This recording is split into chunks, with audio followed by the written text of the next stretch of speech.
Selamat pagi Bapak Ibu dosen dan rekan-rekan sekalian. Izinkan saya untuk mempresentasikan hasil eksam saya di mata kuliah karakter building yang berkaitan dengan SDG nomor 6, yaitu air bersih dan sanitasi yang layak. Next.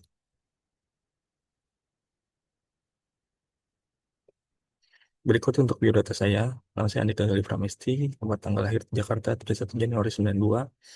Untuk alamat saya sekarang di Jalan Menteng Lau Panjang, Manggarai, Jakarta Selatan. Berikut nomor telepon dan biodata saya yang lainnya. Next. Berkaitan dengan SDG, untuk proyek ini dari kelompok kami mengambil di SDG 6. Akhirnya untuk eksam pribadi saya juga mengikuti dari hasil tugas kelompok.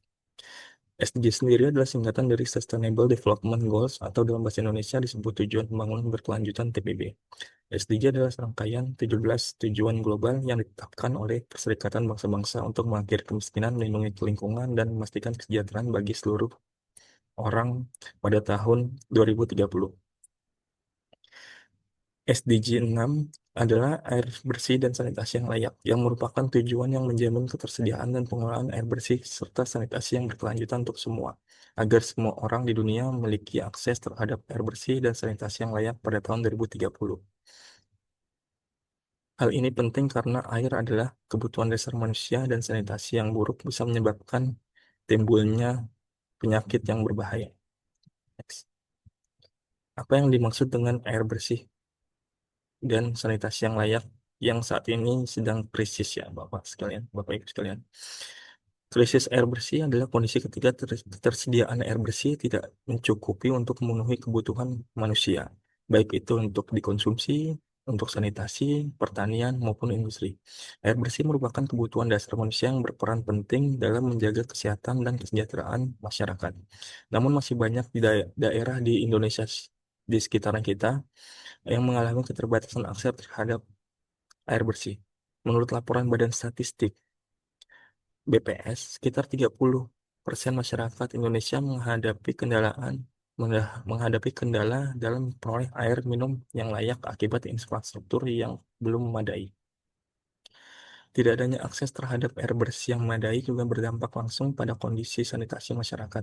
Organisasi Kesehatan Dunia (WHO) mencatat bahwa kurangnya fasilitas sanitasi yang layak dapat mengakibatkan risiko penyebaran penyakit seperti diare, kolera, dan infeksi kulit.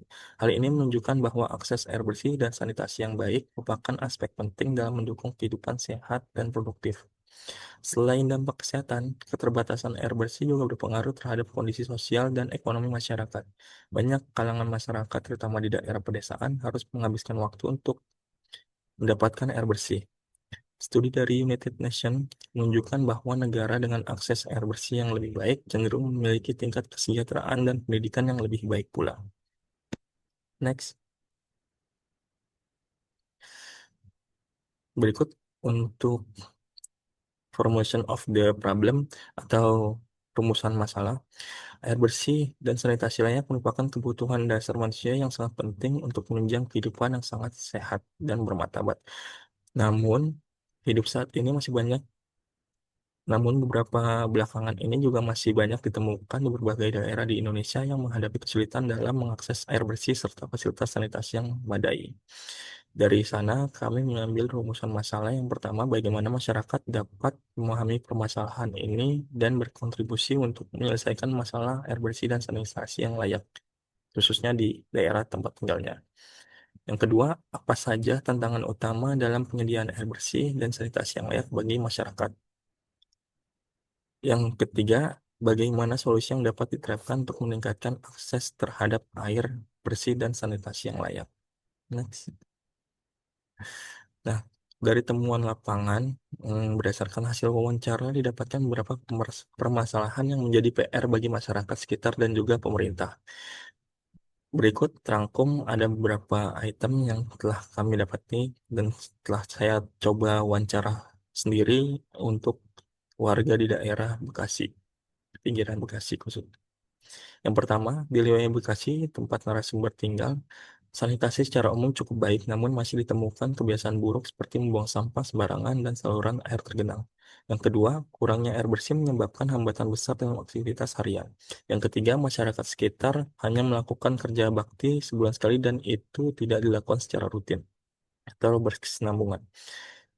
Yang keempat, telah terjadi pencemaran di lingkungan sekitar, khususnya di BKT ya, Banjir Kanal Timur, yang diduga berasal dari limbah rumah tangga atau usaha cuci kendaraan. Yang kelima, narasumber menyadari bahwa air limbah dapat menyebabkan iritasi kulit dan pencernaan. Yang keenam, informasi mengenai sanitasi yang layak cukup tersedia di lingkungan sekitar. Misalnya adanya papan larangan membuang sampah sembarangan, edukasi saat pandemi, selalu mencuci tangan, dan lain-lain. Next. Dari sana, saya sendiri coba memberikan solusi berdasarkan hasil wawancara dan observasi lapangan yang telah ditemukan. Ada 4 yang telah saya usung untuk solusinya. Yang pertama, peningkatan edukasi dan kampanye kesadaran masyarakat soal pentingnya sanitasi melalui media lokal dan kegiatan RT RW. Yang kedua, mengadakan pelatihan pengolahan air limbah rumah tangga sederhana. Yang ketiga, pembuatan frekuensi kerja bakti yang lebih sering dan lebih konsisten dengan memberikan punishment kepada setiap orang yang tidak menjalankan program atau tidak ikut turun serta pada warga sekitar. Yang keempat, penyediaan fasilitas penyaringan air berbasis komunitas dan peningkatan teknologi ramah lingkungan, khususnya yang berkaitan dengan air bersih dan sanitasi yang layak. Untuk personal reflection sendiri, pengalaman yang sangat berharga bagi saya dapat memahami dan menyelami isu nyata di masyarakat terkait air bersih dan sanitasi yang layak. Melalui wawancara langsung dengan narasumber verifikasi, saya menyadari bahwa infrastruktur yang sudah tersedia seperti layanan PDAM belum cukup menyelesaikan persoalan air bersih dan sanitasi yang layak. Diperlukan peran serta kesadaran masyarakat untuk mewujudkan SDG yang nomor 6, yakni air bersih dan sanitasi yang layak. Hal ini memperlihatkan bahwa pembangunan fisik saja tidak cukup, namun harus dibarengi dengan pembangunan karakter dan perilaku warga yang bertanggung jawab terhadap lingkungan.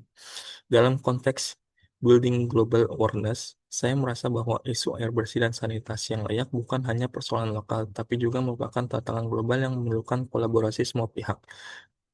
Proyek ini membuat saya lebih peka terhadap Sustainable Development Goals (SDG), khususnya poin ke nomor 6, dan mendorong saya untuk mengambil bagian sebagai agen perubahan. Saya belajar bagaimana menghubungkan nilai-nilai kewarganegaraan seperti gotong royong, kepedulian sosial, dengan tindakan nyata yang berdampak langsung pada kehidupan masyarakat. Mungkin demikian presentasi dari saya. Kurang lebihnya mohon maaf. Bye-bye.